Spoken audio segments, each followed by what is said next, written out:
well. You look at the European countries right now, you say, yeah, they have very generous social programs. They also have massive public debt. And that's a problem that, frankly, every generation has to pay for. We have to figure out a way to do that. Sir? First off, I want to thank you for your time on the line and your time spent here.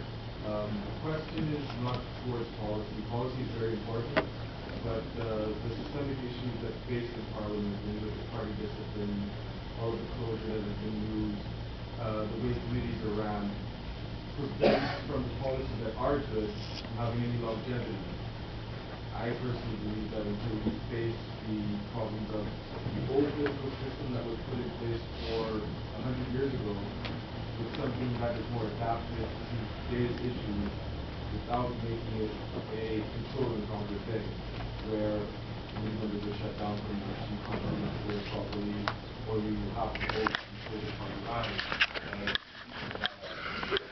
Well, I think you've raised some really critical issues.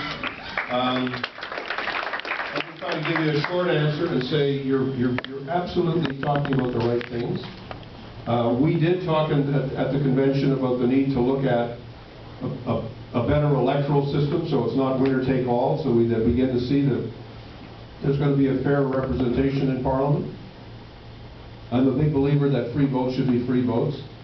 If you came to our convention, you'd see this was not a tightly controlled convention where the leader said this is what everyone's going to do, and you had people walking the floor and saying, here's where we're going to be whipped in this way or whipped in. None of that went on. And somebody said to me, what do you think's going to happen this weekend? I said, I have no idea. It should be fun. Let's just see what happens. You know, I mean, you hope that things will happen. I intervened in one debate because I wanted to open up the party, and I didn't want anybody to think that I wasn't interested in the result. I was very interested in the result, because I think we have to open up this party. I think we really have to open it up. But with respect to how we could carry on in Parliament, you're absolutely right. I mean, we under Mr. Harper, Mr. Harper is the command and control agenda.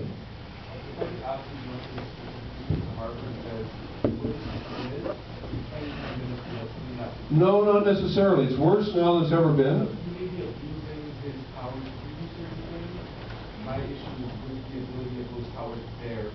We need to limit the power of the Prime Minister. We need to expand the role of committees in the House of Commons. We need to allow for more free votes.